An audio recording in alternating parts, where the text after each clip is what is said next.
Puji Tuhan. Selamat pagi Bapak, Ibu, Saudara sekalian yang saya kasih. Saya percaya saudara ada di dalam perlindungan tangan Tuhan yang ajaib.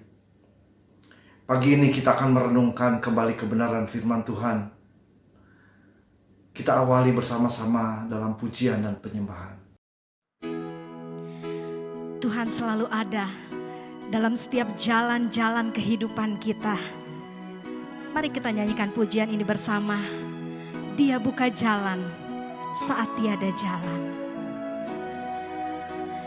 Dia buka jalan saat tiada jalan. Dengan cara yang ajaib dibukanya jalanku. Dia menuntunku dan memeluk diriku. Dengan kasih dan kuasanya Dia buka jalan. Dia buka jalan. Dia buka jalan saat tiada jalan.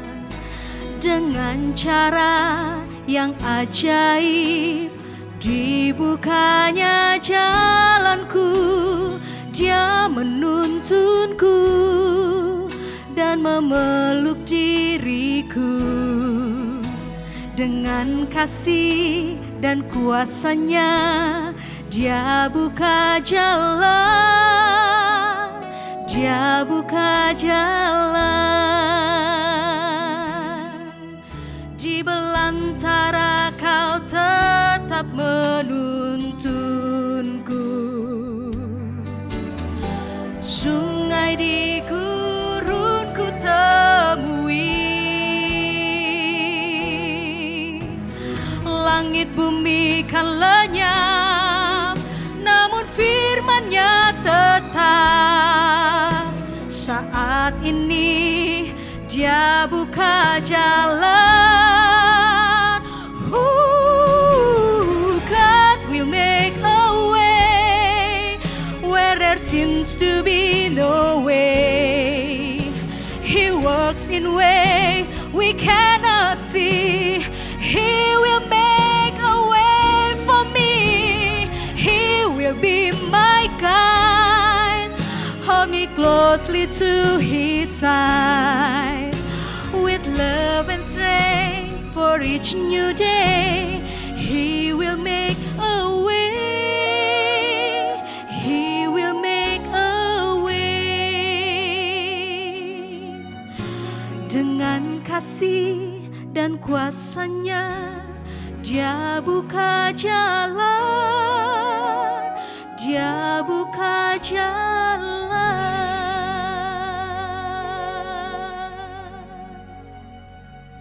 Baik saudara, mari kita berdoa. Tuhan Yesus yang baik, terima kasih buat hari-hari yang Kau berikan pada kami. Penyertaan-Mu yang ajaib, sehingga pada pagi hari ini kami boleh diberi kesempatan yang baru merenungkan firman-Mu.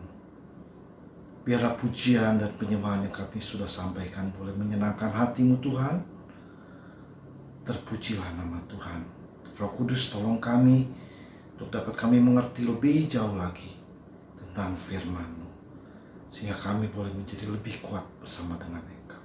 Dalam nama Yesus kami berdoa. Amin. Haleluya. Mari kita buka sama-sama saudara ayat pokok daripada renungan kita pada pagi hari ini yang terdapat di dalam Filipi 1 ayat yang ke-22.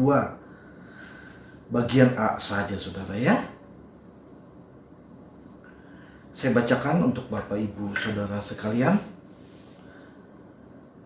Tetapi jika aku harus hidup di dunia ini, itu berarti bagiku bekerja, memberi buah. Satu perkataan daripada Rasul Paulus kepada jemaat Tuhan yang ada di Filipi. ketika dia ada di dalam penjara di Roma. Dia sampaikan kepada jemaat Filipi bahwa tetapi jika aku harus hidup, itu berarti bagiku bekerja memberi buah. Yang menjadi tema kita pada pagi hari ini adalah sikap iman, saudara ya.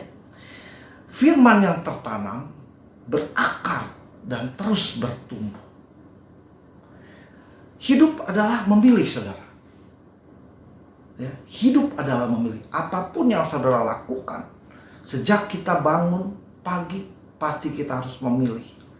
Ada dua pilihan.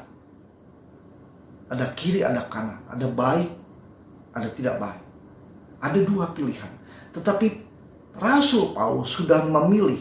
Ketika aku harus hidup, artinya aku harus bekerja. Bekerja memberi buah. Pilihan Paulus itu, saudara. Artinya ketika dia memilih untuk hidup itu, artinya dia tertanam di dalam Tuhan, saudara. Dia pilih Kristus sebagai Tuhan dan Juru Selamatnya. Dia tertanam. Setelah dia tertanam, saudara, memilih untuk tertanam, artinya setelah tertanam harus berakar, saudara. Ya. Setelah berakar, bekerja,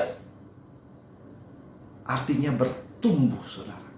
Waktu tertanam itu menghadapi banyak persoalan. Kita tahu bagaimana Paulus perjumpaannya dengan Tuhan.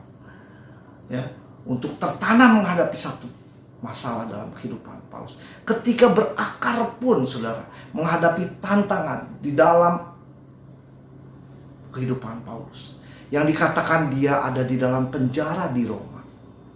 Penjara yang dikatakan bahwa ada di tengah-tengah penjara, yang ada di bawah tanah, yang situasinya pengap, lembab, dan gelap. Bagi seorang Rasul Paulus yang umurnya sudah mulai lanjut, menghadapi berakar dan tertanamnya itu luar biasa. Dan sehingga setelah tertanam, dia memberi buah untuk Kristus.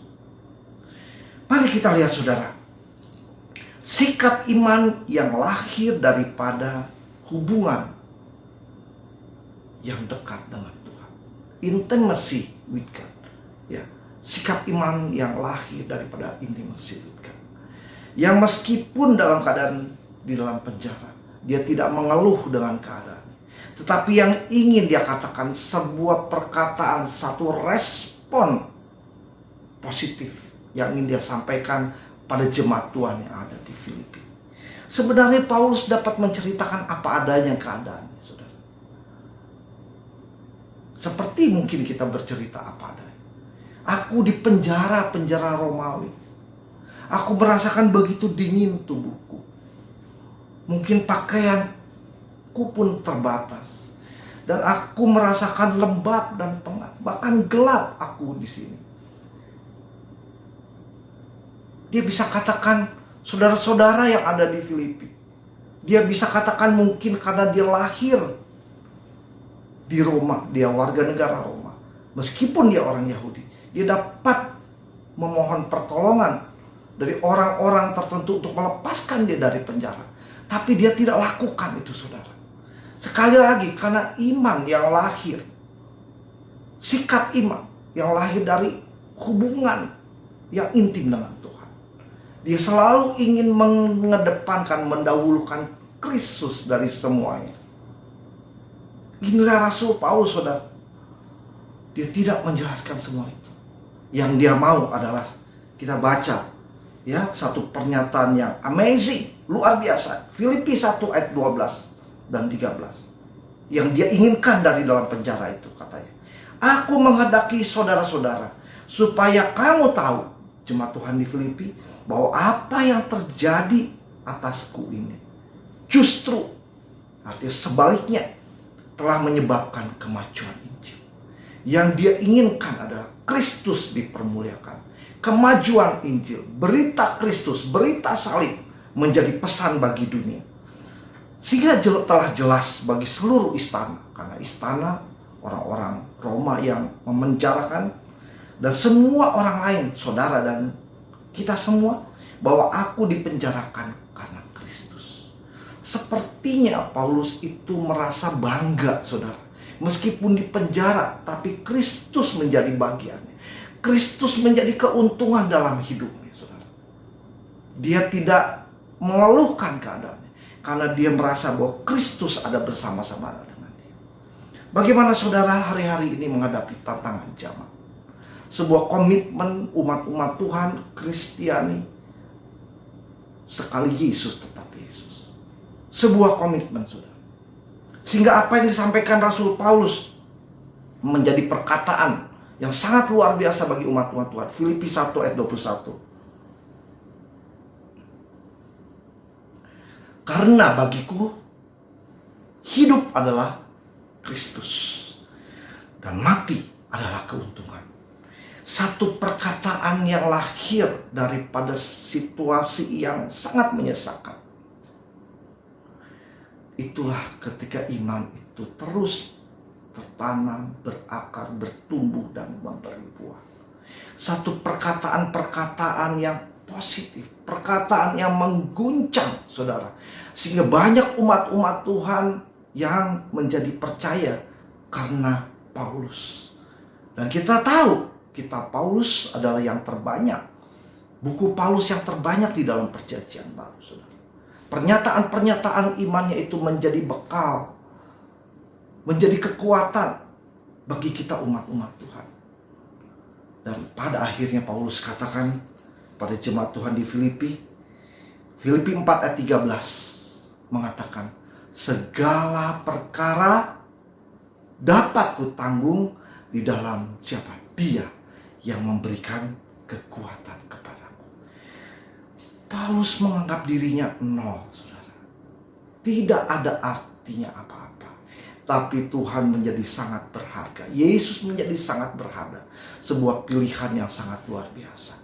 Mari saudara, menghadapi tantangan zaman. Tahun 2023 ke depan kita tahu akan terjadi satu perubahan yang besar.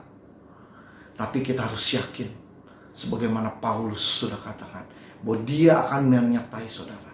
Kristus adalah Tuhan yang akan menjadi kekuatan dalam kehidupan untuk menghadapi tantangan zaman, sehingga kita mampu berhadapan di dalamnya dan kita dapat menjadi terang. Sikap iman yang lahir dari hubungan yang intim bersama dengan Kristus. Haleluya.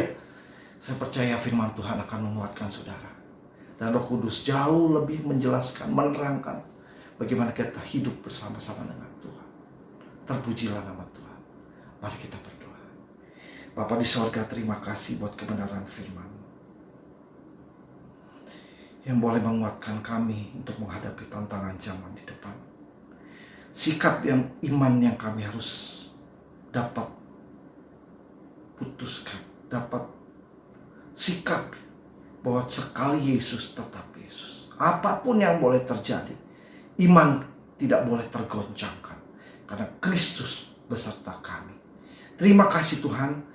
Kami percaya hari ini akan kami hadapi dan Engkau akan menyertai kami dalam pekerjaan, dalam kuliah, dalam usaha, dan apapun yang kami hadapi.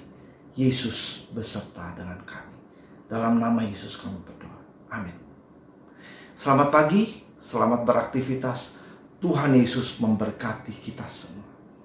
Pimpinlah, oh Roh Kudus, pimpin